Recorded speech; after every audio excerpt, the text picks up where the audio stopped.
new surroundings, aren't we? This is good. Are we in here because of the summer camp then, second? Oh, yeah, must be, yeah. We've got our... Could have been in the Don. Take that, they all go past and just give us a fun. Waving at the windows. How are you, Frank? Good, are you? Yeah, I'm alright. Anyone smell winegary? It's changing room smell, isn't it? It's typical that, as you... Old school. You don't really smell it as much. No. It was like Mark's having a job interview. I don't want it. It does, doesn't it? I really don't want the job, thanks. So this isn't all yet. Tell me why you want a bit Warrington Rylands, Mark. I don't know. I'll play. 100% I'll play. You sign it for Renault. There you go. Best thing you'd ever sign. Yeah, maybe. Are we all live and ready to go? So are we doing this then? It's been a bit like because people have dropped out today. Yeah, we're short on numbers, aren't we? We've increased the board, but we're short on numbers for the podcast. You know what though? I generally can't remember putting this on the group. Oh, what the? Did I put it on the group? Did you put it on the group? That's probably why no one's here. That's only because I've seen you this week. Yeah. Well, we have got one away on holiday. Judith. One unavoidable detained. Yeah. Oh yeah. I think Ash is working, so it's down to us three. Is that Right. an actual thing? Working?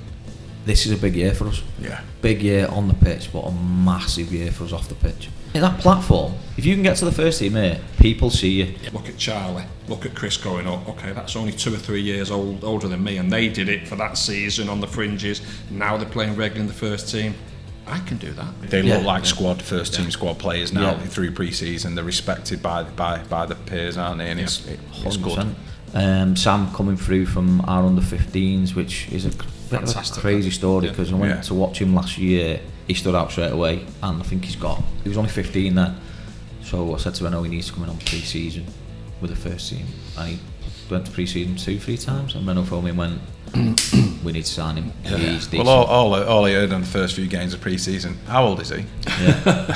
how old is he? Their attitude and the sort of was it Bronze here at the back, Yeah. and she got injured and she was like taping herself up. I was like, imagine that now with the Premier League players. It's like that. They'd be out for a month. Come on. Someone, I've got grass on my knee. Someone come and wipe it off. Yeah. And you're like, you know what? I loved it because I thought it's got grit. What's your predictions for us this season? Like literally, we're just dead short. Where you think we're gonna be? Pre-season thoughts on pre-seasons games. You've not been to many, have you?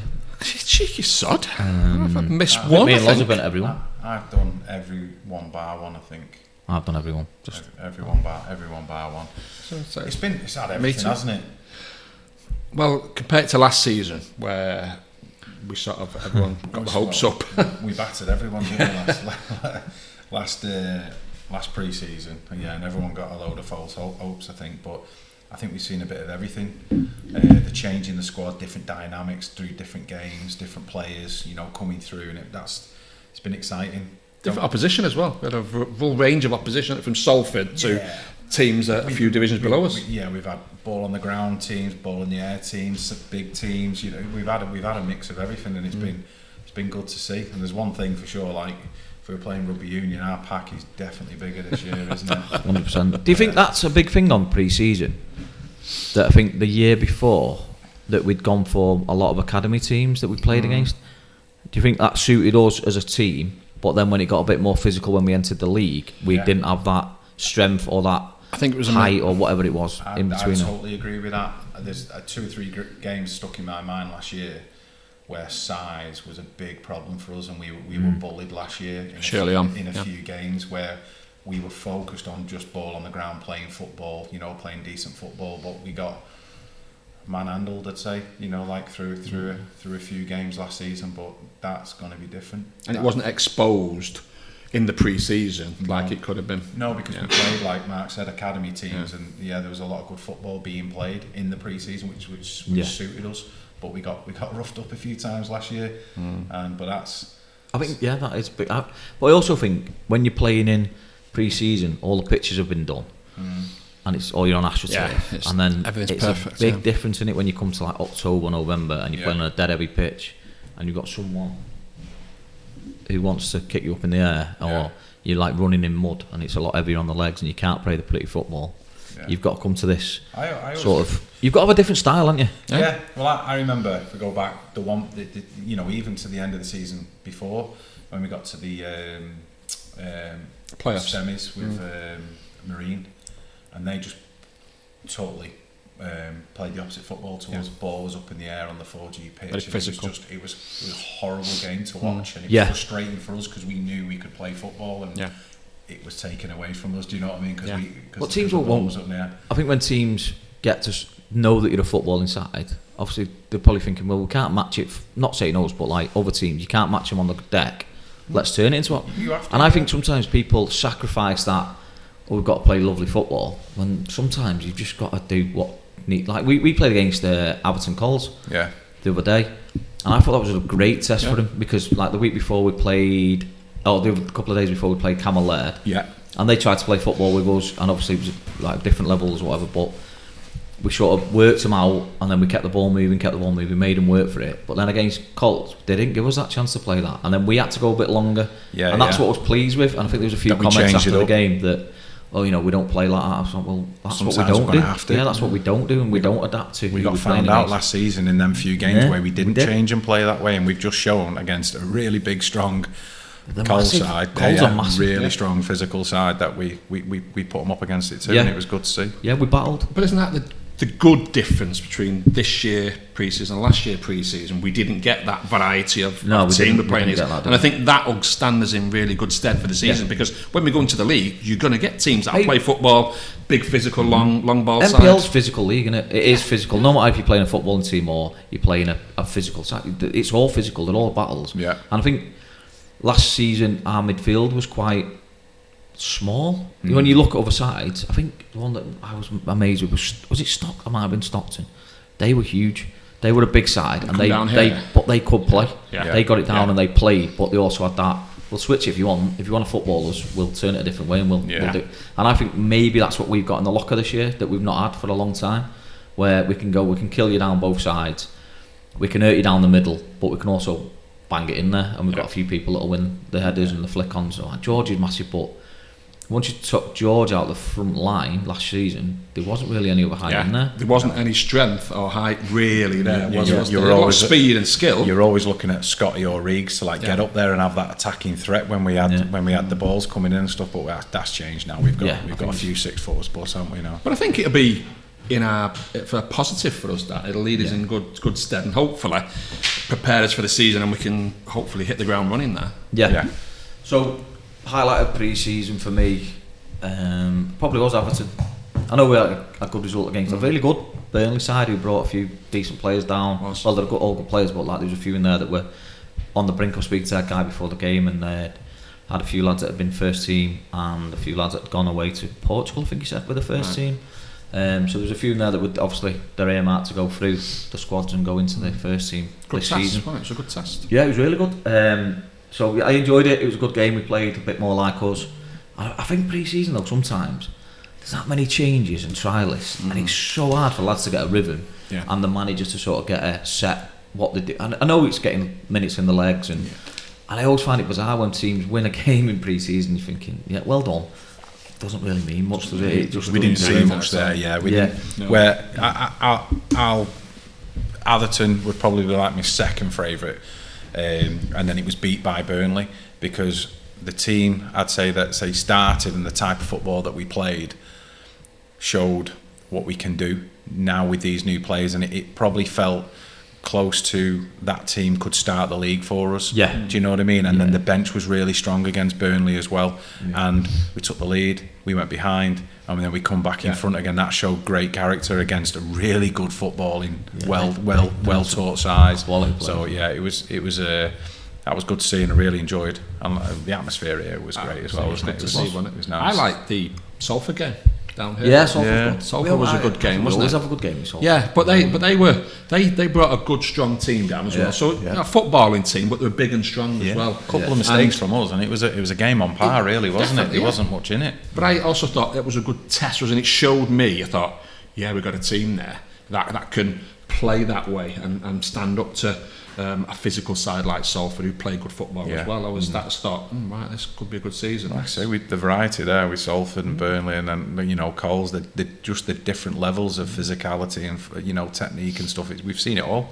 It's coming together. It's nice, isn't it? Because all like with the manager's decisions with the team and stuff like that, everything's sort of just filtering its way to, and you can just. I preferred this journey of not winning every game and seeing much more than going through a pre-season beating everyone 4-5-6-0.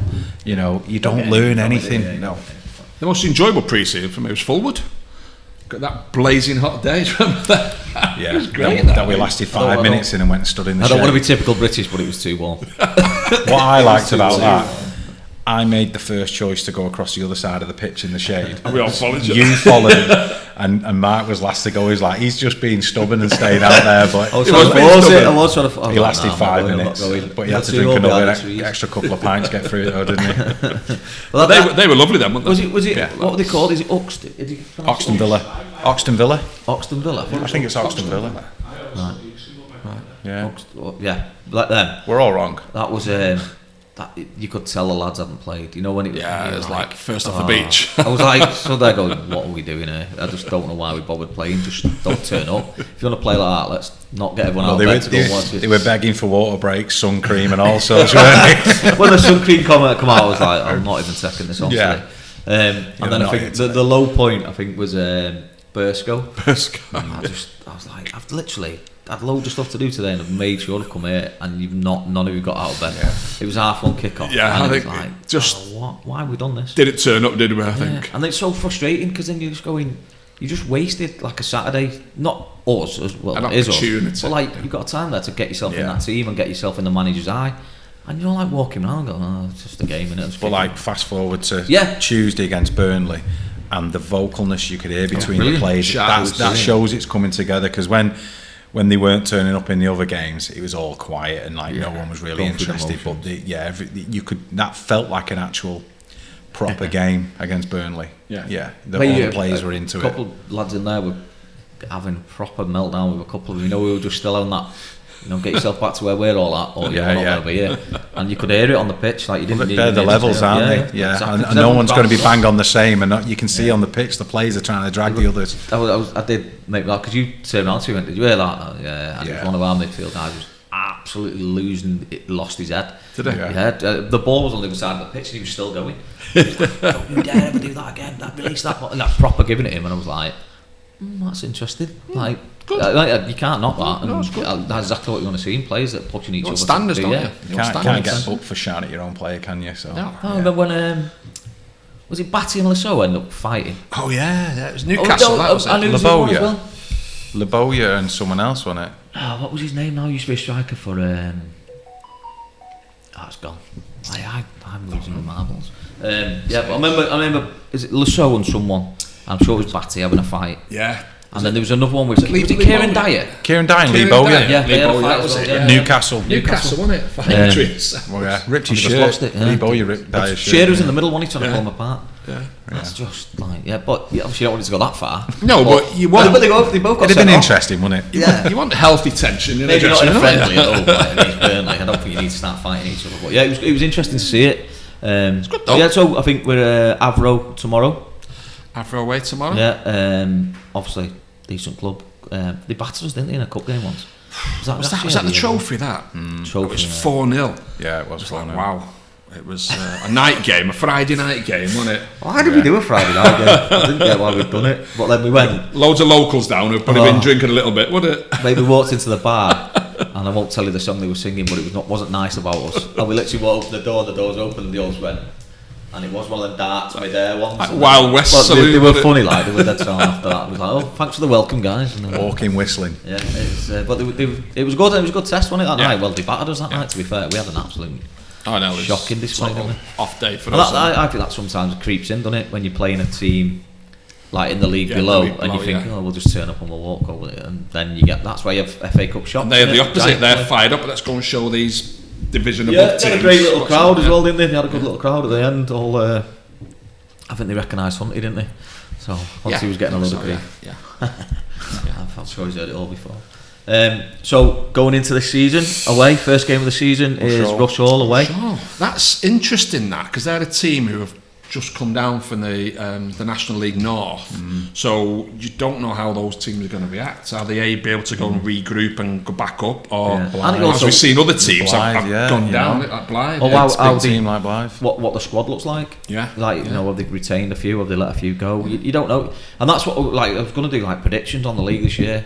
But I always think the ones that we played against last year, if they've strengthened like we've strengthened, you can pretty much predict where they're going to be. Not predict it, but they might have won a good run or whatever. But you can but then like the teams like Town, Rush Hall, Hedensford, you don't know anything about them, so you couldn't really. I see people going, oh well, they'll finish, and you think you've got no clue because everyone behind the scenes is getting players in, or they've lost players or whatever. So predicting it's a bit pointless. Even like Prescott, I think they had a great season last season. Really did they push on? And they strengthened this year. I was talking to their chairman the other week. I went, could be a dark horse. Dinner thing with Hibbert as well. It was nice. They've had good news with their investment in the ground and everything. I really want to go to their ground. I really want to see their ground because apparently it's mint. I saw someone doing a video. Hebburn, sorry. Hedensford. Yeah. Hedensford's supposed to be. Is it Hedensford? How do you say that? Is it Hedensford? Hedensford, Frank, isn't it? Yeah, Hedensford. You don't know, Frank, do you? I'm not even having a go. But their ground's meant to be mint. I saw some guy doing the league guys who go round and look at grounds. Is that Grimsby, that?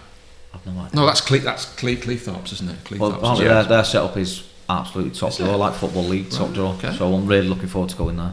It's nice to go to new grounds that we've not been. Yeah, it's our third season in this league, and we've been obviously to the majority of the teams. It's nice to have some new grounds to go to, isn't it? Yeah, and I think obviously the big shocker one was Widnes, sort of not being with us this year. Big shame. That's a shame, that, because they did so well last year to win the league.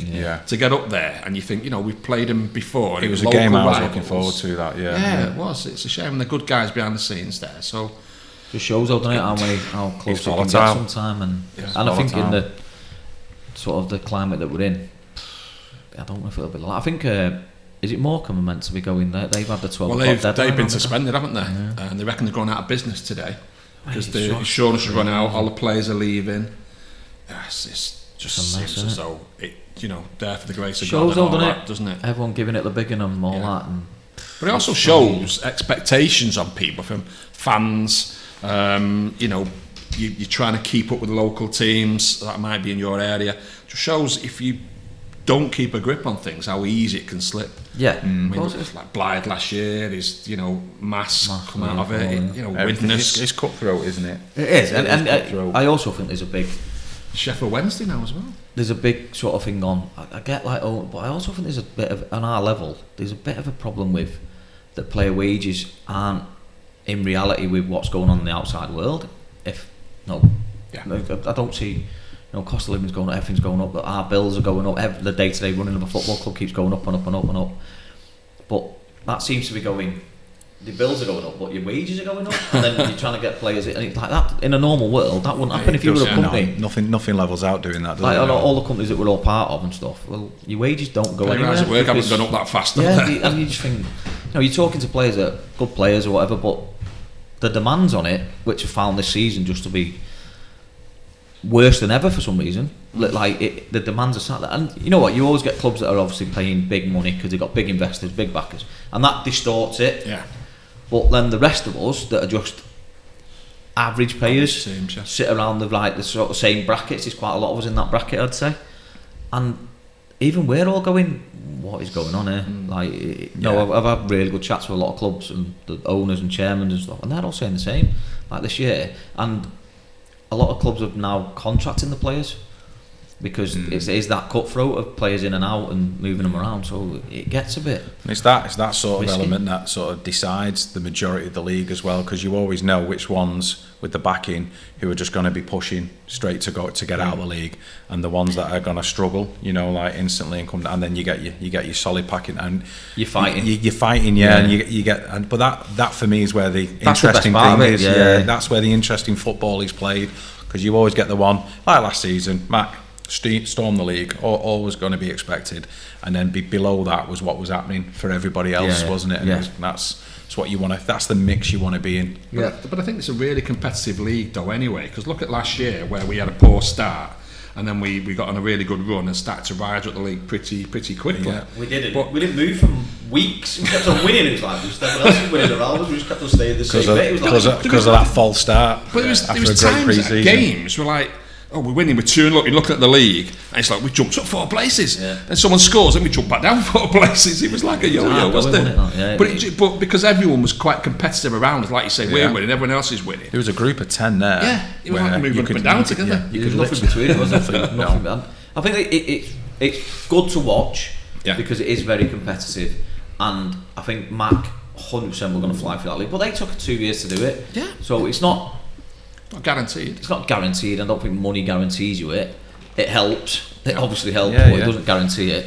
Well, look how Marine dealt with that, though. Do you know, like they played literally, 2 games of football, didn't they? How they played against us to deal with us. Absolutely. They did it, and then he literally changed it again and actually took the football to Mac on the final, didn't they? Yeah. So it was. To be fair, I think everyone was going into it going, it'd be Mac would go through. I think that did him a favour. I think at home. That did him a favour. I think favour. it took the pressure off. Underdog and everything. And it happens a lot, doesn't it? That sometimes people freeze when the pressure's on. Yeah.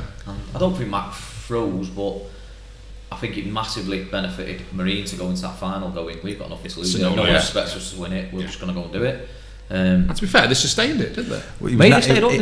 It was nice to see. Obviously, I think there was a struggle early on in the season, but how they picked up towards the end, that showed good fight and grit, didn't it? To get them back up there. And they deserve to be there, don't they? Finish there. So who do you think is going to be challenging for the top 6 this year? Without taking into account teams that have either come down or teams I don't know anything about, because I don't know. I don't know enough. You can't predict that. Going teams who were in the league last year. The teams that I think that would be up there, Stockton, because they were really unlucky in what happened to them. Ashton, I think, are always solid. Someone come out with my mouth. Ashton are really solid.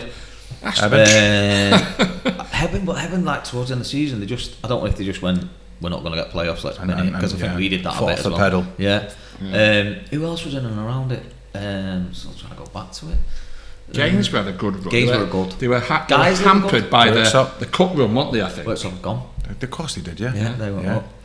So Gainsborough, I think they did well, but they were hampered, if you like, by the cup run because they did really well. And I think if they hadn't had that, if they got the cup earlier, I think they'd have been really up there and challenging. And there's some solid teams. They've always been strong. And we've got to throw ourselves in there as well, haven't we? I'd like to be up there challenging this year. I think we've got a squad to have a go at it. We've got a squad to be in and around it. I think they'll be doing really well to be in and around. Without like saying too much and stuff, I think people when they play us will see a complete different dynamic what they've seen over the last couple of seasons. Yeah, we are very different this year. Just in the size, still playing football, but it's a better balance this year. It really is. But it can change when, like Burnley, we played a first half with a certain set of players, but the bench was very strong, and when that bench come on, changed the whole dynamic of the game again. And second half was great. What a second half that was! Yeah, it was brilliant. Some good new players there, and there's good young lads coming through as well, which is really good to see. That's exciting. That's got to be Mark's next comment, hasn't it? If we just mentioned young lads coming through. Right. Yeah, nicely so I think, leading to it. Good to see it, that time. Yeah. I think you've got some. What we tried to do over the last few years is to develop the youth. Yeah. And I think this year is the year that it sort of clicked. I think within the squad. I think like obviously Chris and Charlie coming in last year and getting in the first team squad, getting minutes has massively benefited them. Yeah, coming into this season, you can see that. More confident this year, aren't they? They look like first team squad players now through pre-season. They're respected by the peers, aren't they? And it's good. And you hear them giving it out as well. Yeah. They're not quiet. Last year they were really quiet, and now they found the voice. And they're starting this season knowing what's to be expected when that time is demanded of them. And they get it now. They do get it. And then obviously with Sam coming through from our under-15s, which is a bit of a crazy story because I went to watch him last year on air actually in a pre-season. When did I go? I watched him anyway in a game against another club, and it was like a match day game, and he stood out straight away. And I think he was only 15 then, so I said to him, I know he needs to come in on pre-season with the first team, and he went to pre-season 2-3 times, and Renault phoned me and went, we need to sign him. He's decent. Well, all I heard on the first few games of pre-season. How old is he? Yeah. how old is he? He's an exciting talent, and I think we've done really well to get him in. And he's fitted in with the first team lads really well. Yeah. He's a lovely lad. He's dead nice. Really nice. Sam Chris and Charlie are all really down to earth, good guys, working hard for it. They know they've got to work for it, and they've been accepted by the group, which is really key and important.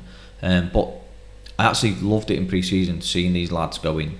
That's what we do it for, because I think I hate going on my little rants, but I think what you do go on a little rant, Matt. Well, like, get comfy. But when you're at a grassroots club, and there's this obsession with getting kids into academies at pro clubs, and I don't get it, I don't understand it, and people will need to realise it's a numbers game for a lot of these clubs. They will put through thousands of kids, and there's a pretty good chance that kid might not get through, and then they lose the love and all the stuff for the football, and they don't go back to the grassroots club, and you lose people at football. Stay with your grassroots club, get as much knowledge, as much game time in, and then go a bit later. And if you do get released, it's not the end of the world.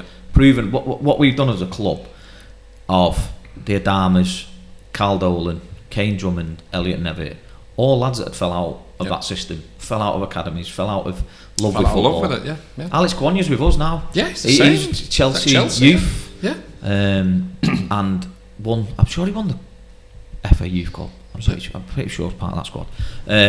But they've all fell out of love with football, and then all of a sudden they've come down, gone to non-league, and there's so many stories of non-league players that have done it, and then gone bang, and then gone back up and now playing football league and getting paid very good money, got a football full time, the lifestyle that a lot of kids want to get.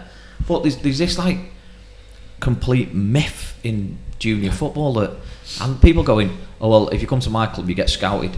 Trust me, I see scouts at this ground every week, and any other club that I go to, I see them scouts at them clubs. It's an absolute myth. And then just because you've been invited in to play an academy game against Manchester City, don't believe the hype. You could get the same thing from any other club in this town, and this town's blessed with so many good clubs that aiming at one club because the coaches. And then I think that's another issue. Coaches going, I'll get you a trial. Mate, I could phone up and get my nan a trial. Like literally, like, have a day off, develop the kid, and don't make it about you. And you turning around to people going, I got him a trial. Yeah, I did that. Yeah, get over it. Develop the kid, make him better, and then when he gets released and he comes back, pick him back up again and get him to fall back in love with football, or her back in love with football. Yeah, and then use your expertise as a coach. That's very loosely keep them in the game. Keep them in the game and have a development plan for these children. Don't just go, my development plan for you is to get you into a club, because the club will clock it and that kid will be back with you in the 2 weeks or less than 8 weeks, because that's the rotation that they'll work on. And all that'll do is heap pressure on that child as a failure. Do you know what I mean? Which is wrong. It's risky like for a kid. But how many times I've heard it so many times at this club. I've seen a player that is genuinely really talented, got so much about them to go and do what they need to go and do to get to where they want to get in football, and that little blip in the middle because they've gone too early to an academy, or they've been they just, I don't want to play anymore, or I'm not really into it, I'm not really interested in it anymore. And you think that can't be right for us to be. If that was at school, you wouldn't do it. You wouldn't put a kid in a position that then he could fall off the GCSE path. If you went, you've got to go and do that, but there's a pretty good chance you're going to fail at it because you're not ready to be there. And then, we'll keep doing that to loads, thousands of kids every year. It can't be right. It's not the right system to do it when a lot of grassroots clubs have coaches in there. And I think coaches might play a big part in it. That they're pushing towards this. I've got to get you into an academy. Because it's got to look good on me. It doesn't look good on you as a manager. Like, coach the kids, make them better. And if it comes up later on in there, like, great, you can be a part of his journey or their journey. Exactly. But you don't have to be that force that. Mate, I've seen it, literally heard it with my own ears. Someone advertising their club because I can get you a trial, and I've had it as a manager at this club, and I got rid of him because that was his like whole pulling point. Exercise, isn't it? You know, off you go for a trial. My job is done, and it should never stop there. But I think these Premiership clubs, they go to the Premier, not even have to be the Premiership clubs. These academies they go into. And like you say, it's like a fishing net. They throw thousands in there and the one might get caught. The rest of them, they just throw back. And I don't care what happens to them. I get it from a Premier League point of view. They're trying to get the sign. They're trying, and I do understand why they do it. But as grassroots clubs, don't be pushing it. Don't be wanting them to. Because what do they get? Like what do you get from it? You just get. What I'd love to see what the percentages of kids from grassroots clubs make it to the Premier League. It'll be so slim. To the numbers, but there's 20 teams. The majority of that journey, unfortunately, is disappointment. Yeah, it's disappointment. And I get that people want their kid to be the next big thing and all the things that come with that. And look, obviously, it looks exciting, but there's a high percentage of chances that won't happen. And then you've got to deal with the reality check of that then that kid might not have any place in football because he's fell out of love with it. But would you take a few grand a week at a football league club? Yes, I think we'd all rip your hand off for that. But you might not be making the multi-million pounds at the top, but you might. There's a place in football, and there's a place in non-league for a lot of players that get paid decent wages. I also think as well, he might have missed the boat at 16, 17, but I think if you're good enough, you will get there eventually. How old was when he went? He was 25, 26. There you go.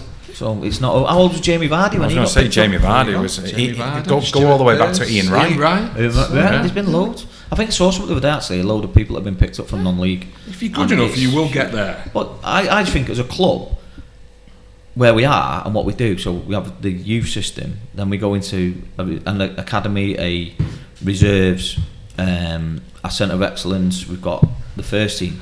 Now, that platform, if you can get to the first team, mate, people see you. Yeah. Our videos go into the MPL groups. Lots of people log into it and look at it. We've got our social media. There's your platform. Going into an academy that you just might not even get anywhere, you won't get recognised. And I think at the club here, you get honest feedback with players that have come for pre-season. You need to work on this. You need to go and look at that. It's all got the analysis with it all, and then you improve your game, and that's what scouts and stuff will be looking at. That you're improving your game, and then look, Adama was going to go. We knew it as soon as he stepped foot on this ground. We were like, he's going to go higher. We knew it was a short-lived story with us because he was just frightening. Deservedly so, because he was a class player. But he didn't assume that move was coming. He worked hard for it. And I'll tell you what, mate. On the Cal Dolan one, he was at a top Premier League academy, bit silly and got released, and then came here still sulking, still wasn't in love with football for the first season, and the season after he came in with the attitude of I'm pushing myself now to get it. And literally within 5 months of that season, he was gone. He's in a good because he got a move and he went straight into a football league. He showed that ability because the mindset was right. Kane Drummond, the same one, first ever contracted we signed at I think 17.5, whatever he was, and he's got some top stuff out of football. He's done really well. Gone to Mac, then Chesterfield. I think he's gone to Oldham now, has he? I think he's gone to Oldham. Saw the other week. Well, he's got, and then Elliot Nevitt. Making a career. We got him from City Liverpool. Did we get him from Liverpool division? Wasn't playing, and then came into us, and then goes and scores an hat-trick at Wembley, and then signs for Tranmere. It's crazy, but I just think that sometimes there's a different pathway to get to where you want to get to. You don't have to stick by this. I need to be scouted at 8. You just don't need to. You don't need to have that. There's plenty of things to learn in football before you get to that point. But I think people are seeing that now, that Rylands is the club that are bringing those players through, and the players are realising it themselves in our lower, our younger age teams are saying, look at Charlie, look at Chris going up, okay, that's only 2 or 3 years older than me, and they did it for that season on the fringes, now they're playing regularly in the first team.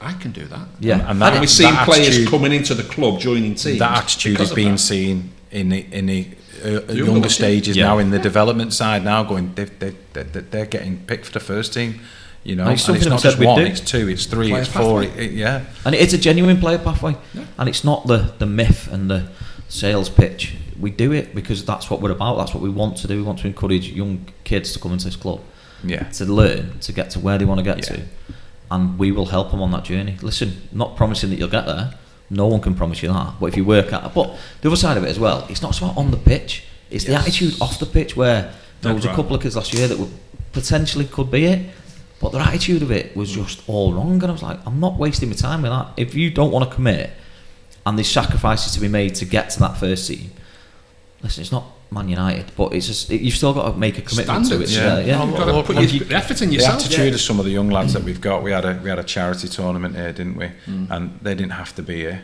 You know what I mean? But then players were here in that charity tournament, mixing it with the fans and stuff, and it was great to see them. Like their attitudes were absolutely fantastic. Yeah, cost you a fortune, didn't it? Cost me quite a bit of money that day. Yeah. I saw your bar bill at the end of it. Well, that's still chipping away at that now. I think that's part of the mindset of what we try and do. And you know what? There's no quick fix. I'm not going to say you're going to get picked up by Real Madrid tomorrow. But if you put it in, you will get something out of it. And the other side of it as well, what I think we do really well is with when we met up with the youth zone, and it's not just about the playing side of the club that we're interested in. We want to give a lot of young kids like the media stuff, the analysis stuff, the physio side of it, refereeing it's courses. Not just about the ball on the pitches, it's everything. We try and do everything around it to give kids an opportunity. Because I'll be honest, when I was growing up in this town, football was grass like jumpers for goalposts. Literally. And there was nothing that you could go and do. So when coming here, it was I want to offer kids and people in this the youth coming through a chance to get involved in football, but in different places. Not like, listen, you might not be the best player on the pitch, you might not be that one who's going to get that contract, but you might have some part to play. Like we've got guys now who host our hospitality lounge that are doing their stuff at UCFB and media and everything, and we're like, come with us, we'll help you get through it. All the young lads from the academy behind the goal against Burnley, that was just brilliant. It was really good. They didn't shut up for like the full 90 minutes on the drum with the Rylands shirts on. It was just, and we could hear it. With the cone? Brilliant. The cone up said it was a cup. But that's the sort of corny cliche. Kids are the future, aren't they? 100%. And we're blessed in the town that we're with, that we've got access and collaborations with all that sort of stuff. And football's it's a big picture, not just about what goes on in the game, isn't it? And all the little bits that happen around the club is what makes that day special, that 90 minutes special, isn't it? Definitely is. And that's why I think we're going the right way. And I think the youth part from day one has been megally important, and you're seeing different things. But you know what has made me laugh? What? Frank? When young sorry for not in a nasty way. But like when Frank came in and like what he does now, what he does within the club is unreal. You know, from like I heard him on the microphone the other night, and that you weren't comfortable doing that when you first came in. Didn't like, but now you're on it. Now all you've got to remember is that speaker above the lounge. That does not need to be switched up. I've labelled it up and everything. I was like, why does he keep saying that speaker? Interns. I'm blaming interns. Interns. But that for me is just it's part of it, isn't it? You grow with a club and you get a chance to sort of get things right, get things wrong.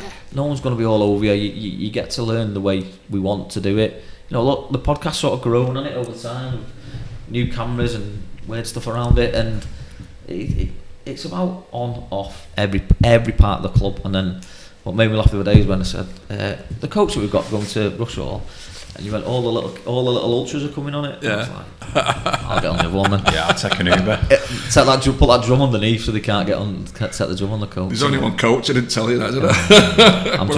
I'm driving. He's ace with the technology, Frank. How he's made this look like water. It's brilliant, isn't it? Funny though that it goes away, we're all drinking water. I know, there you go. But it's also good to have the podcast back, and the podcast is sponsored this year, isn't it? We had to make sure we mention. Well, luckily we got this in good because Sian's actually on holiday and we're all wearing a fancy dress for the next one. Are we? Yeah. You didn't tell me that. Apparently we agreed it as part of the sponsorship that we'd let Sian just dress us however she wanted. It's not Freddie costumes, is it? No. I'm not Freddie the Falcon costume. I've not even seen it. Where is Freddie? I've not seen him for ages. Last time I seen it, Johnny Bonkers was in it. So it could literally be anywhere. It could be anywhere. Freddie or Johnny Bonkers. So should we go through a few bits and bobs? Yeah. So congratulations to the Lionesses. Yes, fantastic. I enjoyed it. Yeah. Well, no, I didn't enjoy the penalties. Some of them who were they playing when it was awful, the penalties, and they would get them going. Who was it they played in the semis? Was it semis? No, they played Spain in the final. Sweden. Yeah, some of the penalties were bad. I have to say, do you see John Bishop on Instagram? He was doing someone took a bit of a recording of him saying about the Lionesses. Said, did you see the Lionesses? He says they were terrible, trying to compare themselves to the men. He said it won't wash. They were terrible. When you see them, every time they got tackled, they just got up again and carried on. There was no one round with the referee or anything. That's just that isn't English. Someone needs to tell them, stay down, roll around for a bit. Penalty shootout, he said, they win. That isn't English. Can't run off with a bloody nose. I generally got into it over the summer with like my daughters and stuff, and we was all watching it. And like literally, if the lads started playing, like, look, it's a different type of game. It's a bit faster, and everyone's picking bits out of it.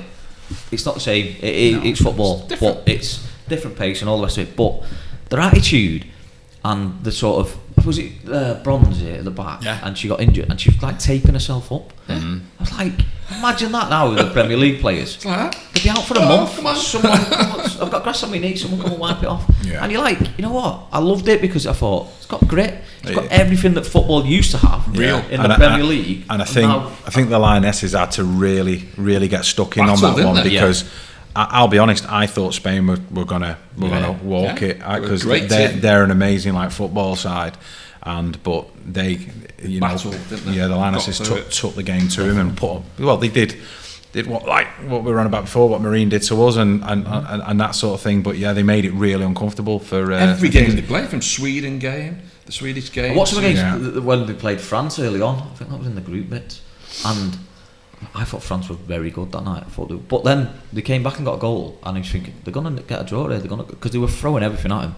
And I know there was like a load of issues before they went. One of the players were leaving and retiring and all that, and it was a bit uncertain, like with the squad that she had. But I was really impressed. 3 in a row for her, isn't it? It's 2. Is it 3?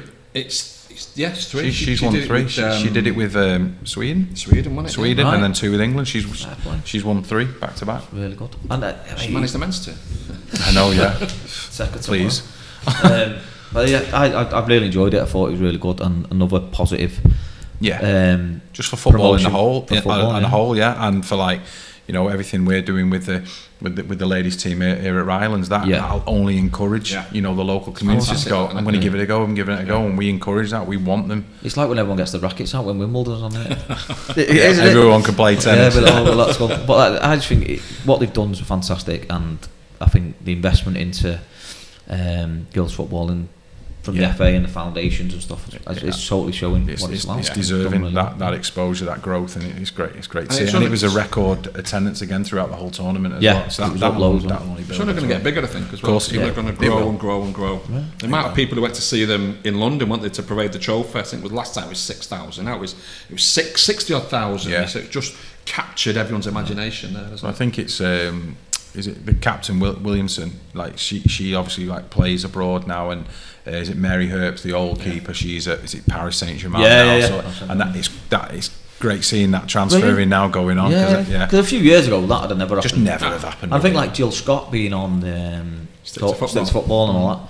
It's rightly given time, and people need to sort of understand. Mate, you're always going to get people that the naysayers and it shouldn't be allowed. You're always going to get that, and mate.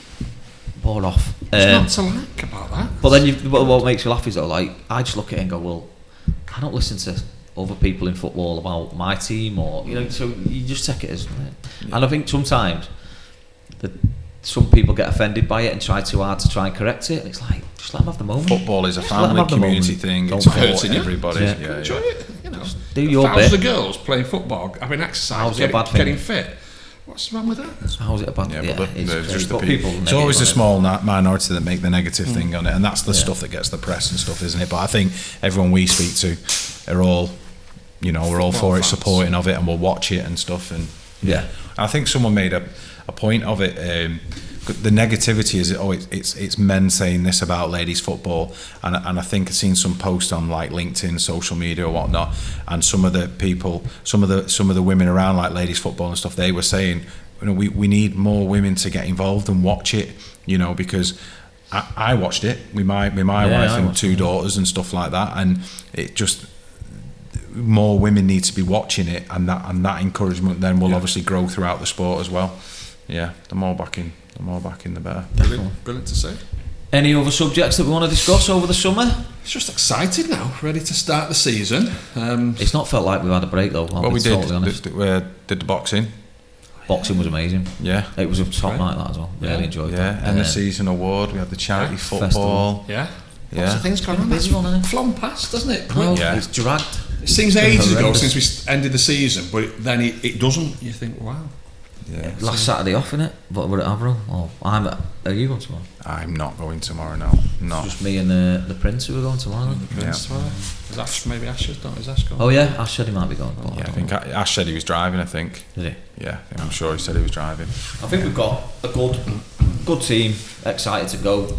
Most of the juniors are signed on. Don't forget, if you're not signed on, get onto Fanbase. So yes. Fanbase, yeah. Get that done. Get a Fanbase anyway. Support of Warrington Rylands. All the news and the ticket alerts and what's coming up. Everything's highlights on there. Everything we're doing, collaborations we're doing. The youth zone will be on there soon. It's going to go-to place for everything, all the information, rather than having 50 WhatsApp groups. Come down to Rylands and you get the best food in the league. I'm not. See, I didn't say that. Too soon. I didn't say that. Yeah, the food's changed at the club. The food is amazing, if I do say so myself. And we've got the Traders Market, 16th and 17th. Bands on and it's supposed to be really good. That going to be like a little festival weekend. Oh, and something exciting coming in October. Keep your eyes peeled for that. What's that? Not telling you. Halloween. You're not dressing up again, are you? You know what happened last time? Someone's have to get dressed up, someone can just turn on. But you know what happened? Yeah, something exciting in October. That'll be a big one. Yeah, it's very exciting. You not know. He doesn't know. He doesn't. You know what? Like, he doesn't read that group. What was it? No, I know. I like it as abuse on the group, so I don't read it anymore. It's gonna be good. In fact, I need to appeal to Ofcom. I think the amount of abuse I get on there. We'll just take you out of the group because you don't read it anyway. Please, you don't have to. Well, we'll be bored. There'll be no one to abuse on it. We'll just send pigeons. Oh, there's a dead pigeon at the front there, but the kids are horrified with that on the summer camp. Yeah, wasn't pretty. I just see that. Wasn't pretty. So, any goss? It's quite a quick one, really, isn't it, this week? Because we've not got the waffles. I think the youth zone one can be. I've got the waffles. Which one do you mean? A separate one on its own, can't it? It's on holiday. I think the youth zone one can be a separate one on its own, and the idea is as well. I think this is a new location. We're going to be trying different locations throughout the season, aren't we? Mm.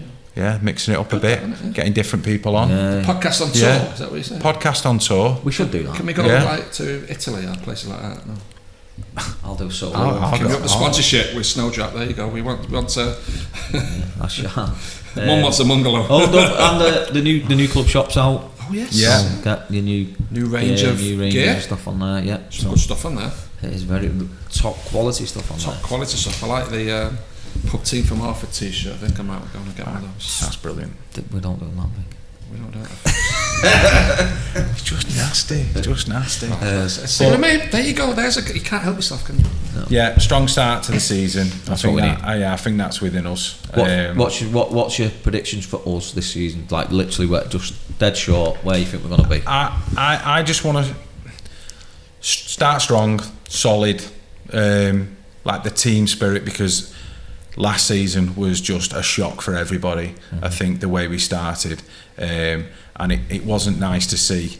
You know, the core of the group that I starting this season, them all in that sort of frame of mind. But you know how we turned that round from October to February when we were virtually untouchable. And then I think, like you said before, we took the foot off the gas towards the end of the season because there was nothing to gain from finishing 10th or 6th. Do you know what I mean? It was we were in that tight block of people, so it was just finishing it safe, which we did well ahead of time. And then if we can start strong and together, I think that this team will become something from what we've seen.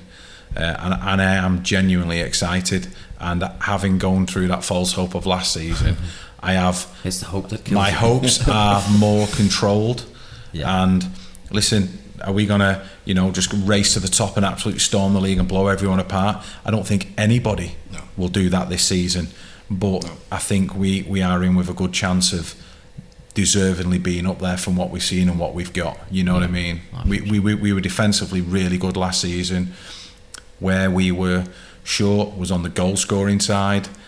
What we've brought in, without trying to say too much, that dynamic we've seen is exciting. Yeah, it's really exciting, and it's not just a case of pre-season last year and we were scoring 4, 5 and 6 against all these different academies. We've been playing some proper systems in this pre-season and we've looked dangerous, and you can just see the the pieces all falling into place now. And I'm excited. I think it's going to be a good start. I'm the same. I think I'd love to see us, and I think we will be challenging playoff-wise throughout the season and getting into that top half of the season, top half of the league, and keeping that momentum going, because I think that'll do us really well. Get that momentum going, get the crowd behind us, get more people. But you're looking at you. The part of it would have said just a quick, brief comment on where you think we are. I'd also like to see us have another good cup run. We had some good cup games last year. Away to Scunthorpe, away to Chorley. It'd be great. Yes, please, Ryan. Can we have a good run in the FA Cup? So at least the second round, please. That was good. Yeah, that was good. And the score didn't reflect how we played in that game either. Mate, I think, when we was in that little purple bit where it was all going weirdly right, which doesn't happen often. What about you, Mr. Chairman? Where do I would be content challenging playoffs. I've never seen you content. How does that work? Who's not content? Content. Sorry, I thought you was pushing playoffs would be great, and a couple of good cup runs would be good. To be fair, mate, I think that's where we need to be, because I think there's a lot of other stuff going on behind the scenes at the club this year that again will be out December time. I think we're at that point of like, this is a big year for us. Yeah. Big year on the pitch, but a massive year for us off the pitch. Ridiculously big for us off the pitch. So, and that sets the club up for the next 120 years. Oh, by the way, we turn 120 years old. 2026. Yeah. Keep your eyes out for some special. The club does. Yeah. Oh, not. Right. Sorry, mate. I should have made that clear. Is that it, Frank? There we go now. So next year, 120 years old. There's lots of stuff going to be coming out on the build up to it. Lots of new ranges that we're going to be doing. Lots of different parties and. There's a different angle, isn't there? I mean, like obviously the board's grown, hasn't it? And then it's like I say, there's a lot of work going on behind the scenes, and things are just feeling better, and there's an excitement around it, and can't wait. I can't wait for the season to get started and start enjoying what we're going to see out on the pitch, because I think we'll see it this year. Remember, lads, it's the hope that kills you. We all survived it last year. For the first 6-7 weeks we were just like, what's going on? And then I think we're real to that now, aren't we? And I also think, because I've been around it quite a long time now, and I'm only 21. But I also think we don't overreact. We don't we've had dramas and we've had problems and we've had things that go on, and it's like the noise from outside it couldn't give a shit about, and I never have. And the only thing that matters is inside the club, and if the club's fine and everyone works together, I don't really give a monkey's ass about what people have got to say on the outside. Yeah. And I think now I just take it as in one day's great, and I might have 3 days that are horrendous. Yeah. You just live with it, and it's just that's just not football. That's just in life, isn't it? Yeah, exactly. It's how you deal with it. I don't get bitter towards other clubs, other people. I couldn't give a shit. I don't care. We have a path, we have a road, and we stick to it. Get on with our bit, and I've got no interest in commenting. We know on where people. we're going. I've got no interest in talking about other players that are not at my club. I don't give a shit. I just get on with my stuff, and if what me doing bugs you, great, it means I'm doing it well. Does it bug you? All the time. I'm passive as an outsider, so I don't care about his opinion. But mate, I'm looking forward to it, and hopefully on the next one it's not our turn to do the podcast. Yeah. So we can have a Friday off. Especially with the fancy dress one. Ooh, that could be a good one to swerve. You won't even know who's on it then, will you? We should have a mystery person on it in fancy dress who gets revealed at the end, and it's a celebrity. Who would you like to see on the podcast as a celebrity? What's that programme where they do the hot wings and all the hot sauces? Oh yeah. We should do the hot wings through the podcast. I'd win that. I'm good at hot sauce. I'm doing so if anyone does want to come on the podcast, yes. If anyone's got any budding supporters of other clubs that want to come on and talk, we're open, absolutely open. Anyone who wants to come on, get yourself down. It's entertainment, and we're quite friendly. We'll get Luke Pillin on it during a game. That way you won't get booked for shouting at a ref. He must have some seriously yellow cards on his send. But I think if people want to come on and they want to get involved, let us know. Because if there's going to be odd numbers every week, we can drop people. I think that's what we look at though, isn't it? Whether it's sponsors or people we're doing different collaborations with, and the venue might change as well. Yeah. So it'll be interesting. It might be nice to do it when we go to away games. Yeah. If one of the supporters wants to come on, or one of their media team want to come on and debate football and have a chat and just get good in Whitby, wasn't it? Yeah. Do it in the wind season when it's raining, so we can be dry and warm, and then do it. Do it in there with a window. Whitby in February. It'd be right. Hey, Workington on a Tuesday night. What is that about? Yeah. It's end of Feb, isn't it though, Whitby? You've obviously upset someone in the league. I reckon the weather will be good. I reckon it'll be good, yeah. Don't think we're playing golf like last time, but I reckon when did we go last time? What was the summer last time? What was it the time before when I got lost? That was September, first weekend. It was lovely, that. And then this one was one of the last ones, wasn't it? Who's got the best food? Best food? What ground? Us. We have. Best food? There's some crackers though, isn't there? There's some good. Hyde. Everyone's up the game, aren't they? Hyde's good. Lancashire Kebab at FC. No, Hyde. I'm going to say Hyde. Do you know who he was really good? Mickleover. Yeah, no, they're not with us now. But for food, they had a Jamaican. Oh yeah. They had a Jamaican stand there last time. It was amazing. Yeah. Jamaican what? Jamaican food. It was. You got to walk around in bare feet to get it. Yeah. I remember that. Allegedly. Yeah. Wrong shoes. That's one of the funniest things I saw all season was Renault getting chased off his security. By security. Before the game, during the game, after the game. The final whistle went. Renault was coming onto the pitch and this guy's literally chasing Renault. Renault just running out. I reckon Renault run more than any player on that pitch trying to get away from him. Funny. But then the worst thing is he was having a go at Renault, and then cameraman John got kicked off, and the guy. Their photographer had the same shoes on as John, and John had been kicked off. And he was allowed. Why is he allowed on it then, the same shoes? No. And then John asked if he was allowed to put his little stool out that he sits on, and this guy just went absolutely off his nut and kicked him off. Mate, that was an odd day, that one. That was such a strange day. Like, we won and then we went back in the shit, and it was just like literally just people going at you, like they're officials on it. Yeah. Just going at us, and you're like, I don't know what your problem is, like we haven't done anything. Strange. First time we've been there. My highlight of pre-season, Fullwood Amateurs, Frank's Arms. Squishies. I was feeling yesterday. Pink and white. Welcome to the summer. You should have brought sun cream, let alone our players. We did offer it, we had it. Yeah. I bet you had it that. Finish it with a picture of Squash Him, so the squishies, whatever they are. So the next one will be back end of August, won't it? Yeah. We'll see how we go on for the first month. And Do you know what fixtures you've got before that? Go on. I know we've got Rushall, Bamber, Gainsborough. They're two at home, aren't they? Yeah. Then Workington away. Workington away on the Tuesday, and then we're at home on the Monday, aren't we? Again. So it's home. It's away on the Saturday, Stockby Steels, and then followed by Preston on the bank holiday Monday. That'll be good. Good game. And then I think at the end of August, then it's the first FA Cup game for us. Then I think. Yeah. Is it? The one after the bank holiday Monday, and the Saturday is the FA Cup. Yeah. Right. So are we home 3 times in August? We are, aren't we? We got Bamber, Bamber, Gainsborough, and then Prescott, yeah. That's right. And I think the 30th of August is the FA Cup, isn't it? So potentially could have a 4th. What we get? We'll start to the season, right. Hopefully, if our home form's good. If it's not, it's going to be a really crap start. By the way, prediction for Saturday against Rushall, we will lose, because we always lose the first game of the season. Well, because he said that, we win 2-1. Definitely going to play reverse cycle. We're going to win 3-0. 3-0. 3-0 away. Heard it there first. I'm not saying anything because we definitely always get beat first game. 2-1. 2-1. We take the lead. I've got a feeling. Equalise. Keep We this win. clip, Frank.